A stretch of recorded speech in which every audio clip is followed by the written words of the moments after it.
Welcome back to the best division in football with your boys Awthentik and The Beard, the best television show not on TV. Except for maybe tonight, man. About 8:15 p.m. Eastern Standard Time, the New York Giants are going to welcome the Dallas Cowboys tonight for the game of the year thus far for the New York Giants, and especially for them Dallas Cowboys. They are in a must-win situation. The Commanders took a flight directly to Arizona from Cincinnati for their matchup on Sunday against the Arizona Cardinals. That's going to be a good one as well, considering the way that Jaden Daniels played on Monday night this past week. The Eagles get a playoff rematch versus the Tampa Bay Buccaneers. Definitely looking forward to that one. I see the Beard backstage chuckling. Let's welcome in the best co-host in the country, my brother from another mother, the left side of the strong side duo. The Beard is in the building, y'all. What's cracking, fam? Oh, nothing much. You reminded me, as soon as you said that, right, I was like, I got to double check, because I know Austin Eckler didn't fly with the team to Arizona. So I had to double check, but he's definitely 100% out. Yeah, it's going to be detrimental to the game for sure. How you feeling otherwise, though? I'm feeling good. You know, just getting some work done around the crib. The chest is loosening up a little bit. Still drinking the lemon ginger honey tea. Good stuff. But I am... Listen, I was telling Awthentik before we started, I have been torn. I am so torn on some of these games, especially tonight's game. There's a lot of, it's not that I'm hungry. I ate some food already, but my gut is talking to me. It's like, instead of having a devil and an angel, it's just a gut and a brain on each shoulder. Listen, I'm right there with you. I went upstairs about 30 minutes ago. I was telling my girl, I'm like, I don't know what it is. I'm getting a little bit nervous for this game tonight, man, because just a lot riding on the line here for the Giants, and really could have the season go in one direction or the other depending on how this game goes, and that's the case for both teams. So normally I'm pretty cool, calm, collective. I told people I'm not getting too reeled in this year and whatnot, but it's a primetime game here, man. Once the kickoff happens, you're on the hook. You're gonna get a little reeled in. Definitely a little reeled in. I feel you on that, man. Yeah, and you know what, too, though? There's a lot on the line for all of these games, all three of these games. I mean, Buccaneers, they looked really good first two games, and then they get mollywopped by the Broncos, right? The Eagles, they're 2-1, but it's kind of a sketchy 2-1, right? Yeah, if they lose, definitely killing them a little bit. Yeah, they're 2-2. Obviously, the Giants and the Cowboys are both 1-2. They're trying to keep ground, and the Commanders, can they continue their streak? And then the Arizona Cardinals, same sort of situation. They're looking good, and then they're not there yet to win the game. So there's a lot laying on the line for these games this week. Yeah, I'm definitely looking forward to it, man. Big shout out to the gang. We see everybody in the building early on. Y'all know we got to fly through things today, man. Again, if you're a new viewer here, you know what I'm saying, make sure you hit that subscribe button. Vibe out. Beard, we getting real close to that 5,000 mark. Oh, man. yeah, like 30 away, right? Building. Something like that? Something like that, man. Yeah. So definitely looking forward to hit that 5,000 mark. Maybe we do like some kind of a celebratory type of stream or something when we hit 5,000. But I say we get right into it, man. I'm excited to talk about these games a little bit on edge because we're going to have to do the Giants-Cowboys game last, obviously, right before we get to kickoff and whatnot. But let's start off with the Philadelphia Eagles. I think this is going to be an interesting one. They're traveling to Tampa Bay to take on the Buccaneers.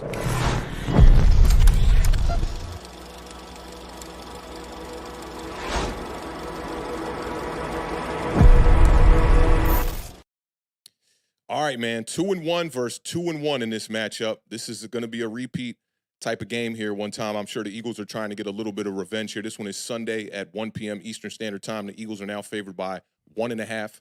Over-under is 43 on this one. Last week, the Eagles beat the Saints in a bit of a low-scoring game there. Kind of a surprise for the Saints, who came out the first 2 weeks, put up over 90 points combined. The Eagles end up winning that game 15-12.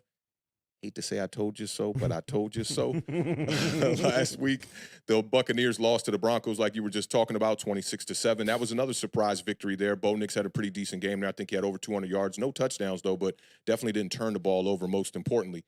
Last meeting between these two teams, 32-9 in the NFC wildcard game, the Buccaneers beat the Eagles. But in the regular season, they did play as well, and the Philadelphia Eagles took care of business in that game 25-11. The Eagles do lead this series with a 9-8 record, but when it comes to the playoffs, the Bucs are 4-2, so they have owned them in the postseason, and that's where it's most important, to be honest.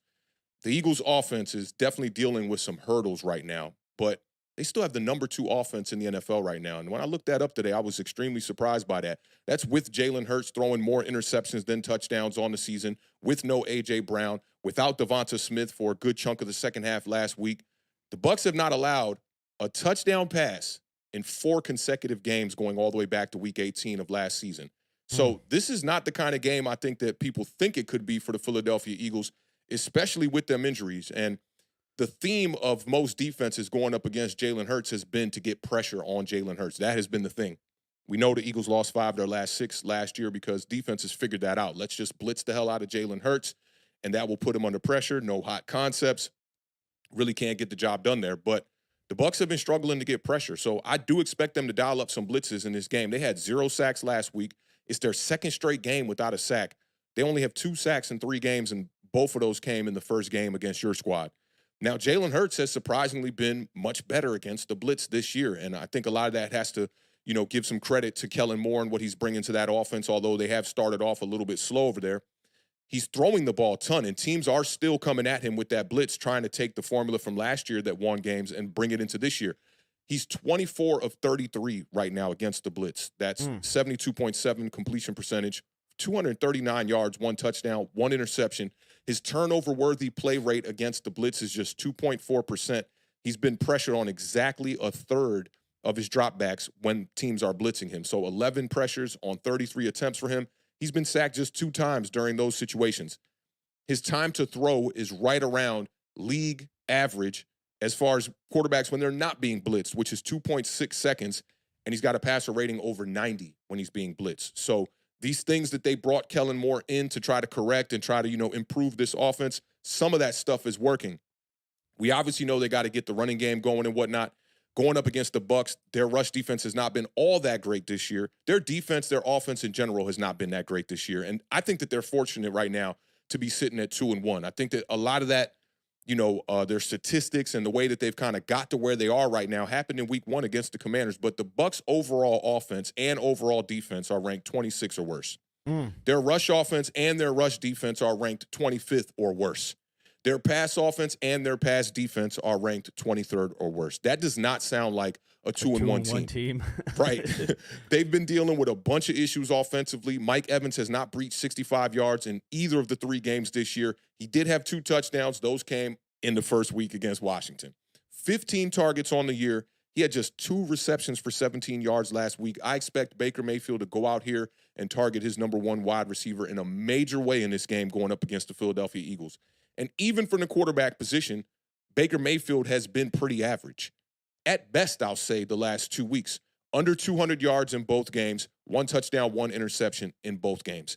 They're not a team that's, really known to be able to run the rock, dating all the way back to last year. Dating back to when Tom Brady was the quarterback over there, they still struggled to run the ball. Now, they got Bucky Irving, who they just drafted this past year. They still got Rachaad White over there.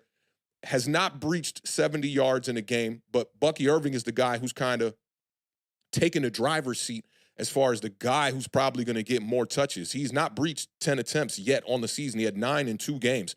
Todd Bowles said in the presser, I just watched a little bit of this before we went on, that Bucky Irving has earned more snaps. I don't know if that's going to mean more snaps than Rachaad White, but I think that Irving is the more explosive back. Rachaad White is the more reliable veteran type of running back that you probably want to keep in during pass protection type of situations. And going up against Jalen Carter in this Eagles defense is going to be tough. Jalen Carter last week, PFF grade. Love having that PFF account now. I got to share that with you. But 93.5 PFF grade last week for Jalen Carter. It was the highest of all defensive tackles. I'm a New York Giants fan. That makes me feel some type of way. And I think that if anybody's going to wreck this game from a pressure standpoint, I think it's going to be Jalen Carter in this one. But before I get off into a little bit more things about injuries with both teams on this one, how you seeing this matchup panning out? Well, you talked about my guy, Mr. Bucky. And I've been telling Awthentik about Mr. Bucky for some time now. He was a guy that I had stashed on a lot of my fantasy teams. This is going to be a Bucky Irving breakout game. I'm calling you right now. I'm not going to go as far as to say he gets a hundo.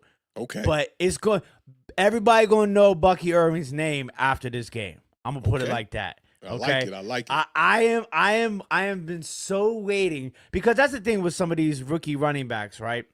Like, they're like in the game plan for these teams, but they do really well with kind of slow rolling a lot of rookie running backs, more so than they do wide receivers, quarterbacks, and stuff like that. Absolutely. Injuries are going to play a big role, and you'll touch on those. But I mean, if the Eagles don't have Devonta Smith and A.J. Brown, we're going to have some serious Saquon action here, I would imagine, they right? have two former wide receivers of the New York Giants on their practice squad that maybe one or two of them might get elevated. The slot wide receiver, Paris Campbell, and they also have John Ross. Yeah. Paris Campbell was active last week, I believe. He got a catch last week, yep. Yeah, so that's something that obviously we're going to keep our eye on. And I'm going to go out on a limb and say I don't think either one of them play in this game. Yeah, I mean, I think that's not even really going out on a limb. That's kind of what it's trending towards, it seems like. So that's going to be interesting. Now, listen, Tampa Bay is coming off of an embarrassing loss. Yeah. That was embarrassing. Just there's no other way to put it.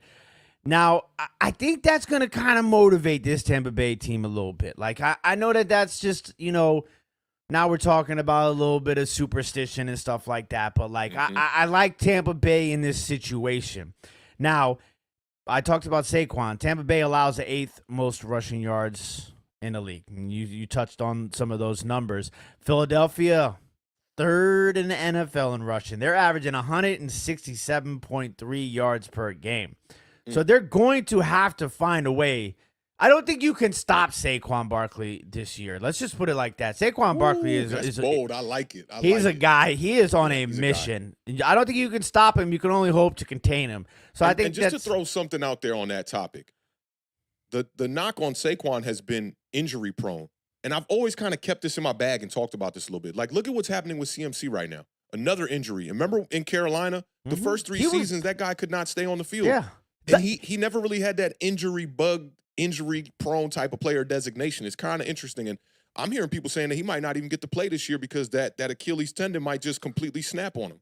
Bruh, when I hear news that you're in Germany seeing a specialist, you know what it is. That's about 17 red flags in one red flag. Like they're playing capture the flag at this point with that's one. Like Shorty going to like Dominican Republic to see a doctor. You know what that's about. Something's going on. So I this is the other thing too. Philadelphia has allowed the 15th most passing yards in the season, 204.7, right? I think Baker, and you touched on this, Baker going at Mike Evans early and often. I think that's going to be very key. But let's not forget, Godwin is a guy. He's already had a really monster game in the second week of the season. So I think they're going to try to attack Philadelphia in the secondary. But I think that's going to be set up by Bucky Irving. That's why I talked about Bucky Irving moving forward, because that's going to be very, very important. And then they're going to have to find a way to get to Jalen Hurts, because you talked about how many sacks they have. They don't have that much at all. But the Philadelphia Eagles don't either. They're tied for 3rd fewest sacks in the NFL. They only got 4 sacks on the season. So who's going to get to the quarterback first? That's going to be most important. And I talked about Bucky Irving. Listen, Tampa Bay cannot run the damn ball. They're averaging 91 yards per game. No, don't even get a point on that 91. Give him a 0.0. 91.0 yards per game. That's 27th in the NFL. Now, Philadelphia does allow the 9th most rushing yards in the league. So I think we're going to see Bucky. I said it once, I said it twice. The 3rd time's a charm. If you guys don't know, Bucky Irving is going to have a game. I can go ahead and give you my score now. Yeah, let's hear it. It's the Bucky Bowl. I'm going to go Tampa Bay 27, Philadelphia 24. So we're talking about the Tampa Baker Buccaneers. Is that what we're changing the name to now? I like that. Let's go. I like that too, man. So say that 3 times fast, though. Yeah, ain't no way in hell I'm saying that 3 times fast. But as far as the injuries go, you have Vita Vea, who was limited in practice today for the Bucs. Hasn't played throughout the whole entire season, I believe. Left tackle Tristan Wirfs, he was limited in practice as well. Safety Antoine Winfield, he did not participate today. I don't think he's going to be able to go in this game, but Jordan Whitehead, the other safety, has been playing pretty well. And wide receiver Cameron Johnson, he also did not participate. For the Eagles, A.J. Brown, Devonta Smith, Lane Johnson, all did not participate. I saw this statistic on Next Gen Stats via the PFF show that was covering this game. Eagles pressure rate allowed goes from 13th lowest in the NFL to dead last when Lane Johnson is not on the field. So if he is unable to go in this game, keep your eyes on Jalen Hurts going up against the pressure coming from the Bucs if they're going to send the blitz in particular. And last thing on this game, RTDB. I got a little GSTB, give Saquon the ball. Number 1 in the NFL in rushing right now. Hand that man the rock. Maybe run a little bit of play action. Try to get the tight end involved the same way you did last week. I'm taking the Philadelphia Eagles in this one. I think it'll be another bit of a low-scoring game. Give me the Philadelphia Eagles 23-17. You're locked in, sir. We're locked in. All right, let's get to it, man. Talk about these Commanders, and then we can get right to talking about them Giants. This is going to be a really good matchup with the Washington Commanders headed to Arizona to take on the Cardinals.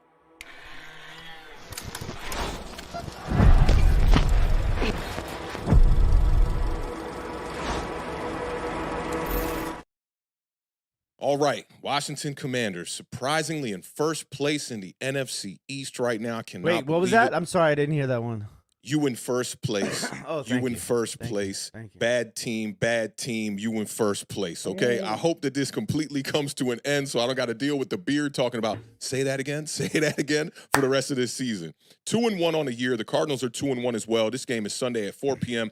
Cardinals favored by 3.5 at home, so that's not too much. I knew that this one was going to be a high over-under because this one's definitely going to be a boat race. Over-under is 50.5 in this one. Last week, Commanders beat Joe Burrow and the Cincinnati Bengals 38-33 on Monday night. You can't even say it's last week at this point. It was this week. Cardinals lost to the Detroit Lions 20-13. That was a good game by them, but they just couldn't finish late in that one.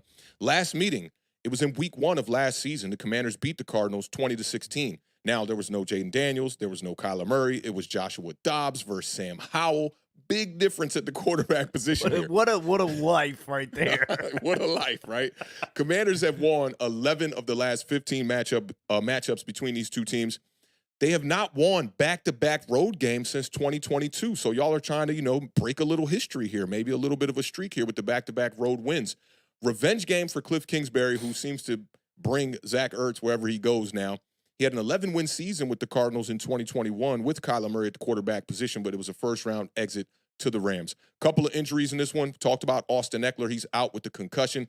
Defensive end Cleveland Farrell is out with a knee injury. Trey McBride for the Cardinals is in the concussion protocol.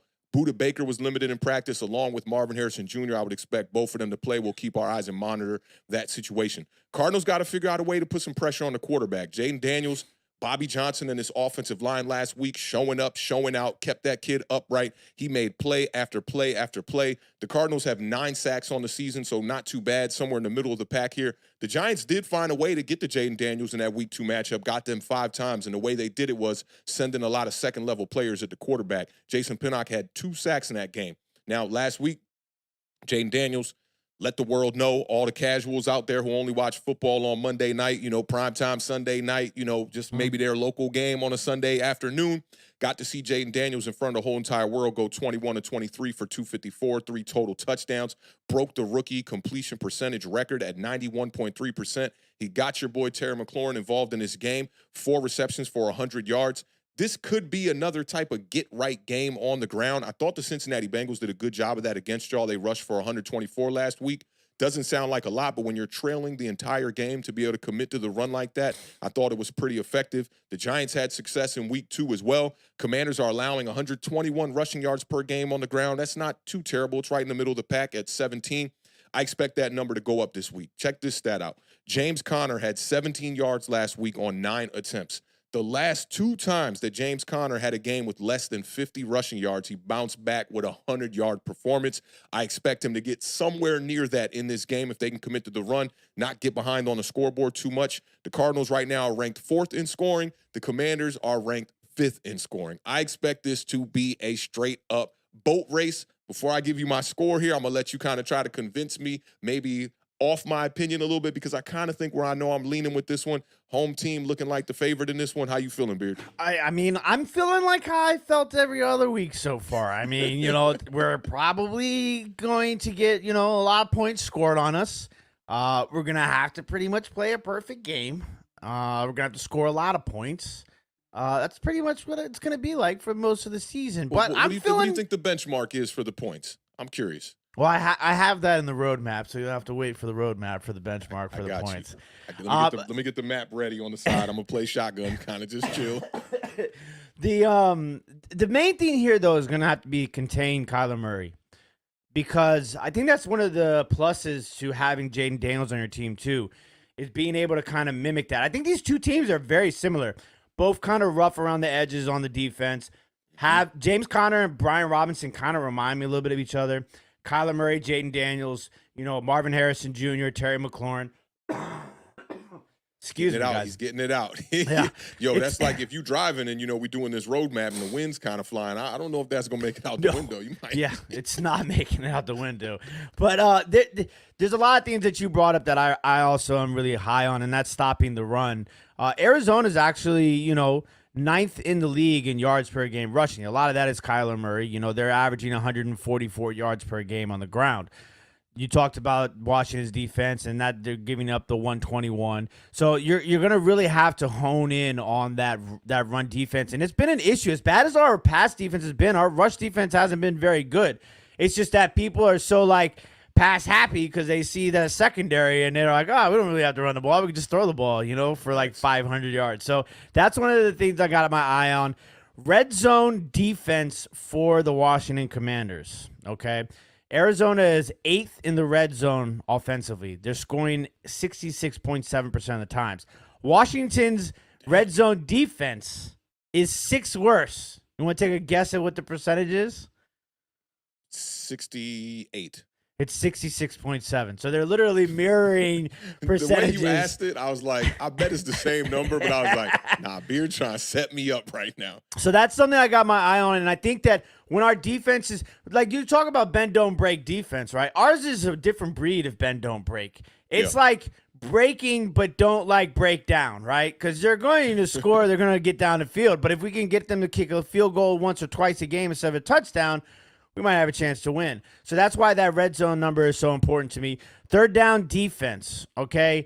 Arizona is number 4 in the league on third down conversions offensively. They're converting 45.5% of the time. Washington is the worst third down defense in the National Football League. They are letting their opponents convert on third down 61.3% of the time. So that is going to be critical here too. We got to have to force a punt. Last week, Cincinnati Bengals didn't punt once. I don't think you guys punted maybe once or twice in that game, but yeah, it's been y'all yeah, playing we bend don't break on offense. Yeah, it's kind of crazy. 7 field goals. And so third down, and just kind of go with that whole thing. Third down offense, we really have to step up. Arizona is 15th in the league on third down defense. They're allowing their opponents to convert on 34.4% of the time. And Washington is actually number 5 in the league on third down conversions offensively, which has been a complete 360. I guess you wouldn't call it 360. It's 180 from last season. It's so crazy. It happened 182 times. That's the quarterback. That's the quarterback all day. And we're converting 45.2% of the time on third down. So those are just some of the things that I think are going to be key to the game outside of your normal, Washington's bad defense throughout the entire game. So without further ado, I'd like to present my roadmap, if that's okay with you, shotgun driver.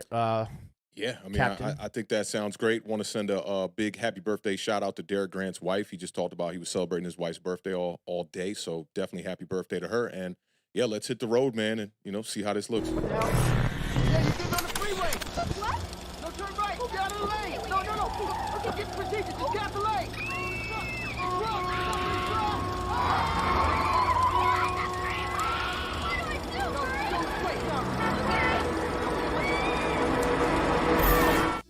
All right, ladies and gentlemen, buckle up. This is the officially sponsored Roadmap to Victory by Waze. Shout out Waze. All right, you already know we're going to kick things off with a little bit of RTDB. Absolutely. We got to run the damn ball. Control the clock starts with the run game. I need that $150 on the ground from the Commanders.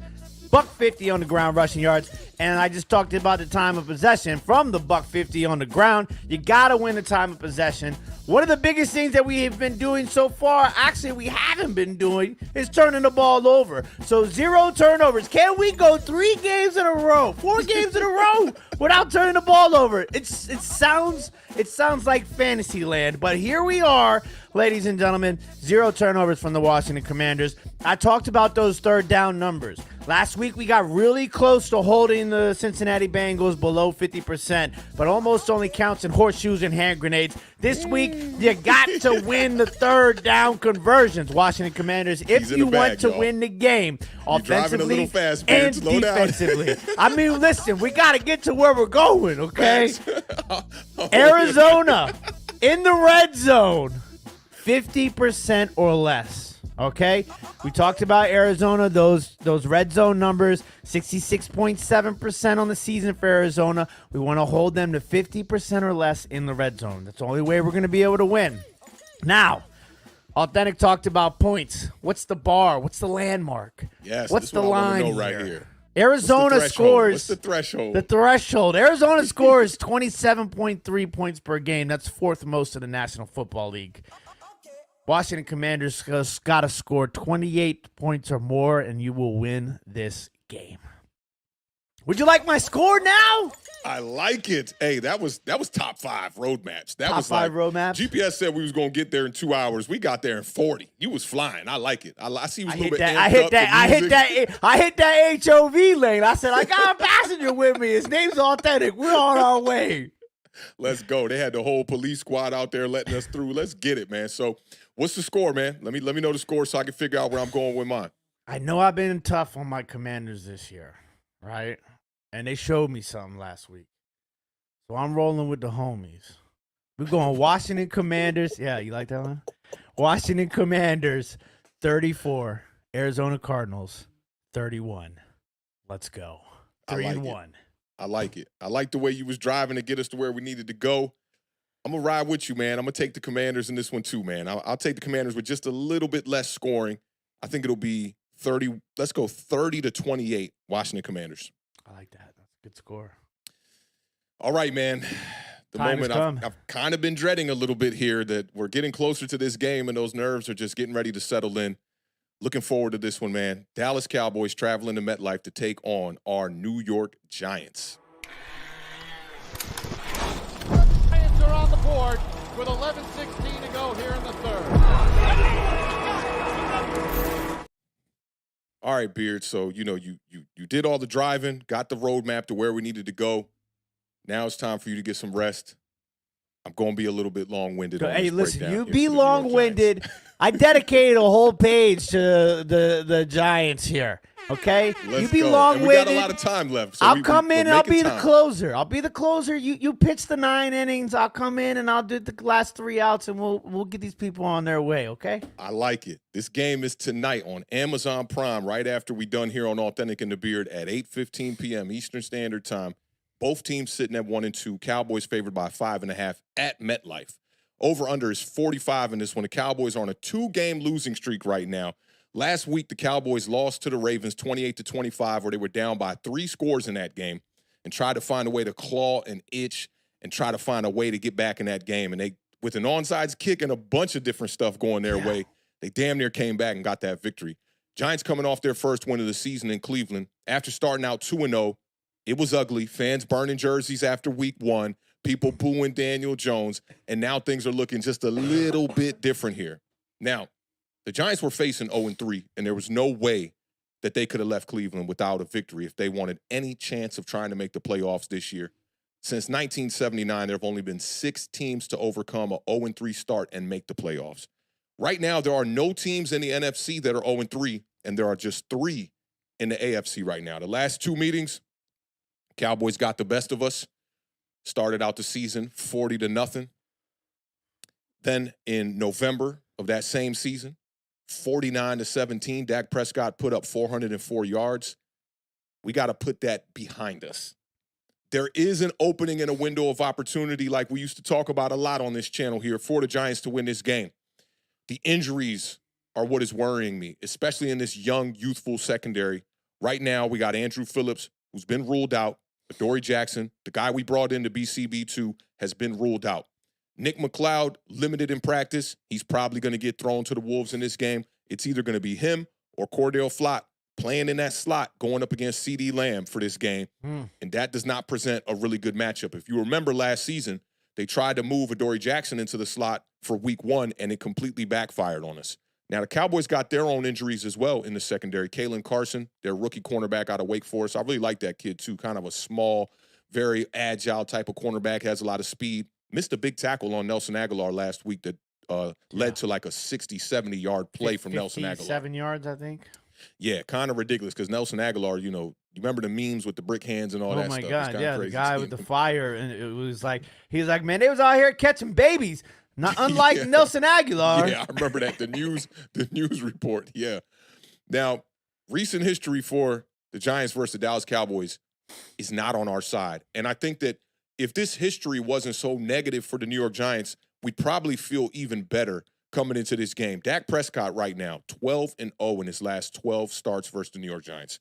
The Cowboys have won 13 of the last 14 games, and the Giants have now lost 6 straight.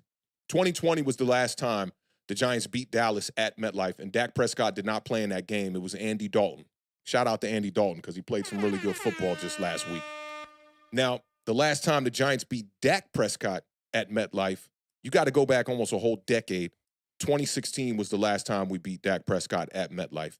And Prescott has been doing this not only against the New York Giants, he's been doing this against the division. He's 32-8 against the NFC East right now. It's the most wins for any current quarterback against a division opponent.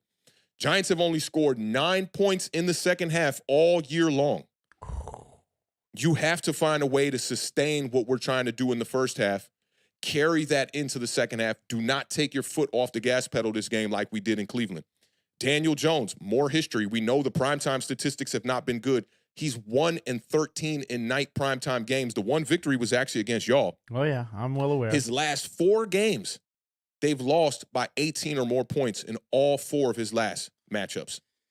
So all of that to just say all that shit don't look good for the New York Giants. No, it doesn't. You really rained on my parade there, I'm not going to lie. Now, the history only shows where we're coming from, though, right? And I do think that this team is very different.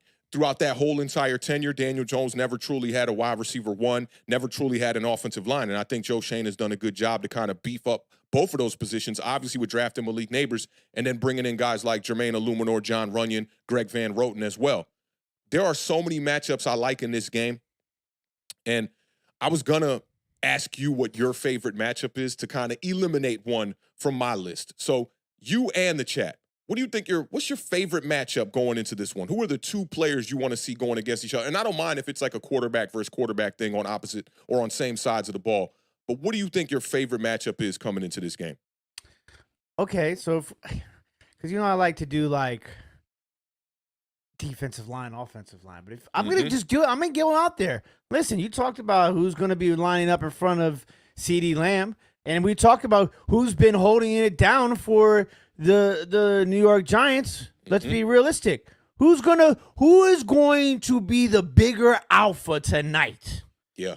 Yep. CeeDee Lamb or Malik Neighbors? I love it. I love it. Yes, I mean, there's not a matchup, but I mean, let's be honest. Those are the 2 best players on their team. You could do that. I see a lot of them in the chat right now, too. I see Michael talking about Neighbors versus Diggs. I'm going to talk about that one for sure. Cooper Beebe versus Dexter Lawrence from John May is another great one because you got the best nose tackle probably in the entire league right now. Dexter Lawrence going up against the rookie center. I like the coaching matchups as well. Brian Dable versus Mike Zimmer. Mike McCarthy versus Shane Bowen. I love those matchups. Everybody bringing some really good matchups to the table. Let's talk about that Malik Neighbors versus Trayvon Diggs. I don't expect Trayvon Diggs to travel with Malik Neighbors, but it might be a good idea for this Dallas Cowboys defense. I forget who their other DB is. He wears number 6. But when Micah Parsons was talking about people trying to play Superman and trying to do way too much, that's exactly who he was talking about. They have to be gap disciplined if they want to try to stop the run tonight against the New York Giants, and I think that is a way to attack them. But let's talk about Malik Neighbors versus Trayvon Diggs. There's a little bit of beef going on that happened in the offseason between these 2 guys. John on Twitter talking a lot. And Malik was asked, who is the one DB you cannot wait to go up against? And he quickly said Trayvon Diggs. Malik Neighbors has been a straight-up dude to start the year in a way that I almost thought was not possible. But the Giants are targeting him like this is John Madden and you got Randy Moss out there on the outside wide receiver, and you're just like, whatever, I'm running the go routes. I'm throwing it to him every play. He's getting 12.3 targets per game. He's averaging nearly 8 receptions per game. He's tied for the most receiving touchdowns in the NFL right now. Marvin Harrison Jr. right there with him. He's first in explosive plays of over 20 yards or more with 6, 7th in yak, 5th in yards per game at 90.3. I'm waiting until that number get up to 100 yards per game. I think Malik Neighbors has the capability to be able to do that. First player in NFL history with 20 or more catches and 3 touchdowns in his first 3 career games. We had Odell Beckham. He didn't do that. So to see Malik Neighbors do that is quite amazing. Now, Trayvon Diggs has not really been the same defensive back since the injury, since what we saw from him in 2021, where he led the NFL with 11 interceptions. He had just 3 interceptions coming back off that injury. Actually, not that was before the injury, actually, because then he got hurt for all of 2023. So now he's back off the injury. And in week 2, Diggs allowed a passer rating of 118.8. So he's not some unstoppable lockdown type of cornerback. I think that Malik Neighbors can go out there and eat when they do match up against each other. But I see the matchup for Malik Neighbors and for CeeDee Lamb being much more favorable when they're playing the slot. Talked about him going up against Cordell Flott in the slot, speaking of CeeDee Lamb, and Malik Neighbors going to be going up against a backup cornerback when he's not going to be facing Trayvon Diggs. It's going to be Booth, that was just drafted in the 5th round for the Dallas Cowboys, that they'll be going up against on the other side. We saw what Malik Neighbors did to the cornerback, too, in Cleveland. I think that that's a very favorable matchup. The other one we got to talk about, especially after the matchup last week with Andrew Thomas and Myles Garrett, is Micah Parsons. Micah Parsons going up against Andrew Thomas should be amazing. Now, all the way up until week 3, Andrew Thomas did not allow a single pressure the first 2 games. And then he allowed 7 to Myles Garrett and 8 in that game. That's the most that he has allowed since 2020. He still only has allowed 1 sack on the season. This offensive line is definitely a drastic difference from what we saw last year and any previous year that Daniel Jones has been quarterback and the end of Eli Manning's career. Micah Parsons has been a guy. He's got back-to-back seasons with 109 pressures, 11 pressures already this year, 4 quarterback hits, 6 hurries. In week 2 versus the Browns, he completely was out there, or week 1, he was dominating. Now, those are some matchups that I'm going to be looking at. I think that the Giants secondary is probably the most unfavorable matchup of all of these outside of the interior defensive line for the Dallas Cowboys. Yep. The Giants should be able to run the ball right down the middle of this defense. Will they commit to it? We know that Brian Daboll's the kind of guy who doesn't like to commit to the run. That's just not his vibe. And when you look at the way that the Cowboys haven't been able to stop the run, it seems like, is this going to be that kind of game like when we saw Shane Bowen going to Cleveland and just completely blitz, where it's like he does the opposite? They have to run the ball. Like we talked about this a little bit on Tuesday about people like overthinking things, getting too cute, and just like it's right there in front of your face. Like you have to take advantage of the other team's weaknesses, especially when the other team, I mean, on paper, and let's be honest, probably on the field, is a better overall talent across the board than you, right? You have to win it. You have to do it. Especially that offense is going to be a problem to stop. And I mean, I think that's a way to keep Dak Prescott on the sideline. And there are just so many numbers that don't favor the Dallas Cowboys rush defense. They've allowed 557 rushing yards in 3 games. It's the worst 3-game span since 1963. They're allowing 185.7 rushing yards per game on the ground. That's dead last in the NFL. Derrick Henry, 151. As a team, the Ravens ran for 274. Lamar Jackson had like 80-something yards as well. Against the Saints, Alvin Kamara had 115, 190 as a team. The Cowboys are allowing the most rushing yards in the NFL right now. They are the worst rushing defense in the league through just 3 games. And the Beard always says it's a small sample size of we know the rest, right? Now, but this is the thing that I question. Because when you always say that it's a small sample size, this is a small sample size. So this makes all the numbers a little bit more drastic. This is not saying that the Cowboys have a good rush defense, but what about the attempts per game and the situational football that is being played by the Dallas Cowboys when they're down on the scoreboard? Right now, they're allowing 34.3 attempts per game on the ground, right? And we always talk about that number that you would love to see the Washington Commanders get to. You like, give me them 30 rushes a game. Because we know that is you're overly almost committing to the run. Now, I looked at the numbers of every team that's in the bottom 5 right now. Every team in the bottom 5 has allowed at least 30 or more rushing attempts per game. So once we get more data, this is going to level out a little bit. I don't think that the Dallas Cowboys rushing defense is as bad as being the worst in the league. I don't think that. Because you got to look at the matchups, the teams that they faced. Lamar Jackson, obviously being a guy that runs with now the best running back in the league over the past 5 years in Derrick Henry, it's going to be tough to stop that. All the other teams across the league have not had to face these type of running back situations or running game type of situations. To me, this is all about the Giants getting an early lead. If you get the early lead, you'll force them not only to abandon their run, but then in the second half, we can commit more to our run. And then you just completely try to kill the clock, keep Dak Prescott on the sidelines, and I think that could be a recipe for the Giants to win. But the Giants have not been great rushing the ball this year. That's been the biggest problem. Like, if you're just a person who looks at the box scores, you'll go, oh, the Giants kind of running the ball pretty decent here. You look at Devin Singletary's game last week before the last drive, 2 minutes, 23 seconds left in the game. He had 15 carries for 22 yards. That's 1.4 yards per carry. That tells me that the Giants are not sustaining the run throughout the game. He then breaks the big 43-yard run. Boom, the numbers look much better. Yeah. That is what we expected during the Saquon era behind a poor offensive line. We brought in Devin Singletary. We drafted Tyrone Tracy. A year before, we drafted Eric Gray to then set up this exact scenario to have a running back by committee type of situation. And Brian Daboll and his offense have not committed to it. Tyrone Tracy, just 8 attempts on the year. Obviously, Devin Singletary has to stop fumbling to open up the second half. That's been a big issue. We cannot allow turnovers against the Dallas Cowboys in this game unless we're going to force some, right? Now, to kind of put a cherry on top on the rushing stuff, Devin Singletary has more rushing yards than the entire Dallas Cowboys team. So that goes to show you that not only are they can't stop the run, they're not running the ball well at all. Zeke Elliott, 3 carries, 6 yards last week? That's not going to get it done. They're trying to use Rico Dowdle as the lead back. But the thing that worries me about this game, and I'm puzzled, I normally do not come into a Giants matchup puzzled with where the game plan will go. And now this is going to be 2 weeks straight. Shane Bowen, I obviously got to talk about him. Last week, I had no idea this dude was going to just try to play Wink Martindale in the story of the 2023 New York Giants and just send the house. And this week, I'm not sure if the Giants are going to commit to the run. They're having success through the air the last couple of weeks, and that's how they've been in games, right? Daniel Jones, first time in his career with consecutive performances of 2 passing touchdowns and 200 yards in his career. We know about the 41 straight games without having back-to-back performances with 2 passing touchdowns that he just broke. So now you're starting to see some consistency in the passing attack. I don't imagine the New York Giants are going to abandon that, but maybe they will stay a little bit more balanced. Cowboys' pass defense has not been all that great this year. They're ranked 14th in the league, allowing 187 yards per game. If Daniel Jones gets to 220 and you keep the attempts under 26, that's normally a winning recipe for the New York Giants. And the last thing I'll throw out here, explosive plays are going to lead to a big lead.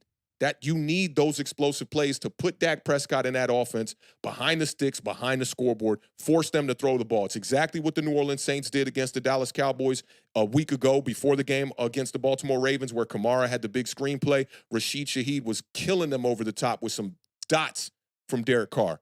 And we've seen Daniel Jones overthrowing the deep ball a lot, sometimes underthrowing it this season.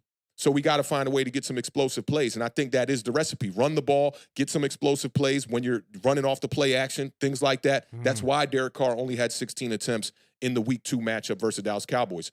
I was looking at Warren Sharp. New podcast is fire. Make sure you subscribe. If you like numbers, you like analytics, you like data, he's given some of the best data out there. He talked about it on his podcast yesterday. A team is 10 times more likely to score a touchdown if they have at least just one explosive play on a drive. In the NFL, 3.9% of drives without an explosive play will score a touchdown. Very low. It goes up times 10 if you get just one explosive play of over 20 yards, and it jumps up to over 40%. So the Giants just need to find a way to make explosive plays in this game. It's looking like Darius Slayton's going to be out.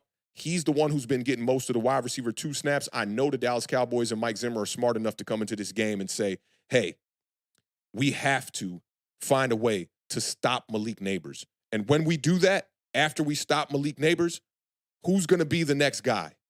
It doesn't look like it's going to be Darius Slayton. He's had 157 snaps on the year. He's coming into this one questionable. On 157 snaps, he's only had 10 targets all year long, no more than 4 targets in one game. The other guy that we all thought would be wide receiver 2, I even told people when we drafted this kid in the 3rd round that we might have our wide receiver 1 on the roster already. Right now, Jalen Hyatt has played on 37 total snaps all year long. He has 2 targets. One of them was in the Cleveland Browns game, an overthrow by Daniel Jones. We got to find a way to get these explosive plays in this one, and I think the Giants can have a chance. Before I wrap it up with a little bit of how we get some pressure on Dak Prescott, I kind of want to know what you think about this game and if there are any angles you might be seeing as well that maybe I glanced over. I tried to give I came with all the homework today. I tried to come to school and give a detailed report. You know when you go to CVS back in the day and you get the little clear joint with the little slide-in binder and whatnot? I presented it as best as I could. But I definitely want to hear what the beard got to say here. Listen, I don't know where to go with I know where I'm going actually already, right? I will tell you that I didn't know. I had to ask my wife. I said, Josie, I don't know who to pick. And I'm all over the place. So who's gonna win tonight? She said, well, who scored the most? Who scored more points last week? And I was like, God damn, I think they both scored 21 points. Cowboys had 25. Yeah. And I didn't, and I kind of let it sit at 21 because I wanted to see what her tiebreaker was, right? Yeah. And she was like, well, who's given up the most points so far this year for the teams? And I said, oh, well, the Dallas Cowboys have allowed the 3rd most points of any team in the National Football League. They've given up 89 points this year, okay? They allow the most rushing yards per game, 185.7, as Awthentik already mentioned. They are tied for 6th. That with Micah Parsons and all them people on that defense, tied for 6th fewest sacks on the season with only 7. They allow the 7th highest. You would talk about some hitting on some explosive plays. All right, here we go. They're allowed the 7th highest yards per an attempt in the National Football League at 7.8. Okay, not only that, that's nothing. They allow the 3rd highest yards per completion in the NFL at 12.6. So every completion that they're giving up is an average of 12.6 yards. Okay, so we're setting it up here for some explosive plays here with this defense. Not only that, if they can just get down to the red zone, the Giants got a chance. Why? Because the Dallas Cowboys have the worst red zone defense in the National Football League. 90%. 90% in the red zone. Okay? Now listen, the Giants, Thibodeau ain't even really been doing much. We talked a little bit about some of these guys who've been, kind of slowly making some plays. I know they played the Commanders. I know they played Deshaun Watson.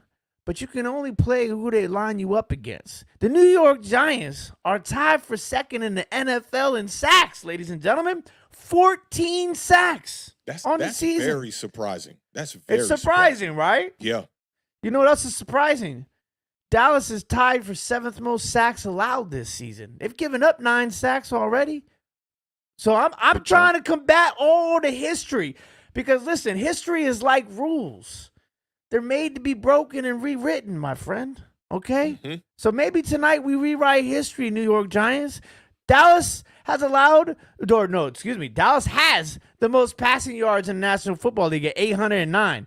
New York Giants have allowed the 13th fewest passing yards, though, through 3 weeks. Okay? Browns, Commanders, Vikings. Okay. Yeah. And Vikings are pretty good passing team. Yeah, Vikings lit us up. Yeah. Now, the Giants got to find a way to get an interception.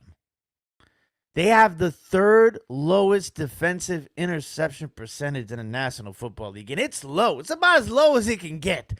About or as low? It's almost there. It's the 3rd lowest. I thought it was going to be a 0. 1.1%. Oh, yeah, we did have the Darius Muasawa interception against Sam Darnold. Yeah, and you talked about Dallas's rushing. They're 30th in the league. 73.7 yards per game. You gotta win in the trenches, Giants. You gotta win in the trenches. And now, That Giants rush defense, though, giving up a $131.7. That's 10th worst in the league. It comes down to this. Giants got to run the damn ball. You got to feed neighbors. You got to score touchdowns in the red zone. You got to get ahead early, and you got to get to Dak. That's what you got to do. I say Facts. we all the time. I like you that know that. you You peeped know, that. I was we're gonna family pull that up here. for PRF. So Yeah, that's you ain't never how gonna I'm hear me seeing say the we game. for them. We ain't gonna say we for the Commanders. No, sir. I don't know, no, man. sir. Giants Nation is You in might, the building. you might when Jaden Daniels keeps taking the league by storm. I'm about to. We got to find a way to stop that motherfucker. That's what I'm saying right there. Now you talked about getting pressure on Dak Prescott. The Giants had 8 sacks from 9 different players against the Cleveland Browns, but we blitzed Watson a ton. 57% of his dropbacks, we were blitzing him, and we got 7 sacks on those blitzes. 8 sacks total, 21 pressures in total in that game. Before that, the Giants weren't blitzing at all, just 25% the first 2 weeks. Darnold started that game, 12 of 12 in week 1. Daniels started that game, 10 of 10 in week 2, and that was when we were playing all of that soft coverage. This is why I tell you I'm a little bit puzzled with how the Giants will come into this game, because is Shane Bowen going to blitz Dak Prescott? I don't know if that's a good idea, because Dak Prescott has been damn good against the blitz, not only in his entire career, but even this season. He gets the ball out on time. He plays within rhythm, structure of the offense. He's only been sacked 2 times when people blitz him this season. Passer rating versus the blitz is 106.7.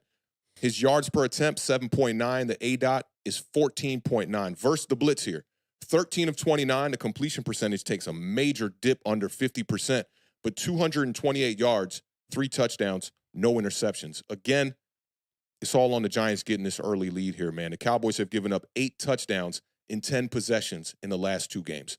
Get this early lead. Get down to the red zone. Do not settle for field goals. I don't even know who's kicking the ball tonight. I don't care. I don't care. We need to score touchdowns. That's what it's all about. Keys to victory for me. And I don't see a huge lane here. Kind of need to run the ball, find a way to win in the trenches like the Beard talked about. For me, it's when the fourth quarter is over, have more points on the scoreboard than the Dallas Cowboys. That's a winning recipe, Awthentik. That is the winning recipe. And I think if that happens, the New York Giants are going to be on their way this season, because that'll be a huge divisional win to tie up with the Washington Commanders at the top of the division, although y'all will have the tiebreaker because y'all beat us. But now we can wish for a hope that the Philadelphia Eagles will lose against the Bucs. And who knows? I cannot remember if there has been a time since we have been podcasting that our teams have been first and second in the division. I'm crossing my fingers. I'm praying that that can happen tonight. We'll see what happens, though, man. This is primetime football. And Daniel Jones and the New York Giants have not really been all that great in primetime games. Well, you want me to go first? Yep. Josie kind of let the cat out the bag. Josie let the cat out the bag in the chat. Peeped. Listen, my heart is set aside for Saturday afternoon. Okay, Your heart is not invested in we? no, and me and you, yeah, my heart's invested in Awthentik and the Beard. I got you. I got you. Listen, my head tells me Dallas and Dallas by a lot, but my gut has been doing some funny things since I started deep diving into this game. And my wife is always right. For those of you that are married, you know that. So I'm going to go New York Giants 23, Dallas Cowboys 20. Okay. I'm going by the philosophy of I have to believe it. I have to see it to believe it. That's really what it is, man. And You saw with it the last Dallas week, Cowboys, though. I did, and I saw last week, but that was the Cleveland Browns, and the way that offense came out, man, that offense is, that offense is in trouble. You know, Deshaun Watson came out in the press conference, and he said that was a decoy on the out route on the 4th and 1 to the tight end. He said they ran the same play in the red zone, and that's how they scored the touchdown with Amari Cooper. And people said they're calling bullshit. I'm like, would he really throw the coaches under the bus like that?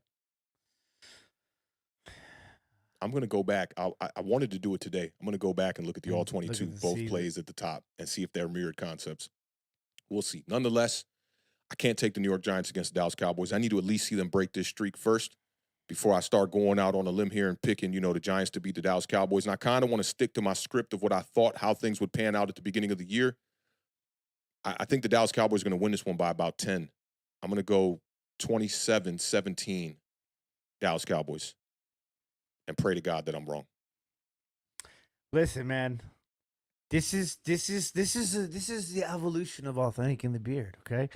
Listen, I picked my team to lose, because I wasn't there. And I feel you. And that's what my head was telling me. I don't know what it is, but maybe I just need a milkshake. But maybe I just need a milkshake, good cookies and cream. Yeah, man. I mean, if they win the game, the trajectory of where we could go is absolutely sky's the limit at that point. I mean, you beat your division rival that has been handling you with their starting quarterback for 12 straight games. I don't know, man. A lot on the line. Daniel Jones at home kind of worries me a little bit.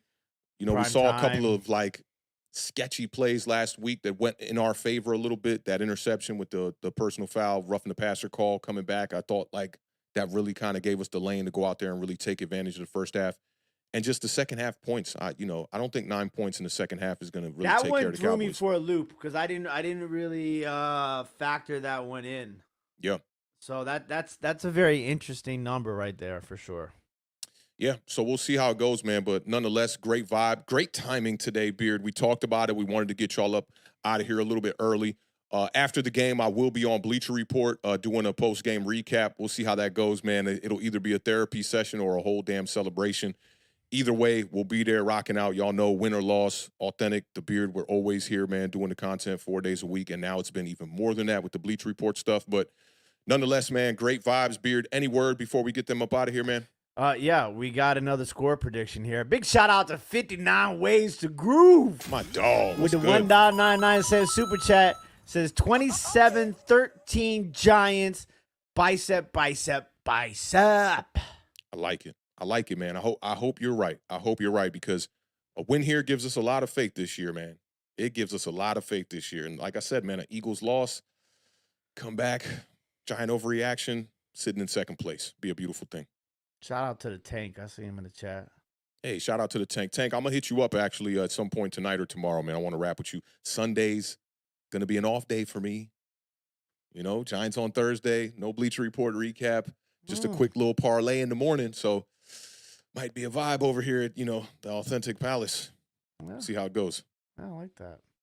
Yeah, I'll keep you in the loop, man, and I'll let you know what's good. But best of luck to all the Giants fans out there, man. I hope we can get this win, man. Again, shout out to Derek Grant and his wife, man. Happy birthday again, my brother. Birthday.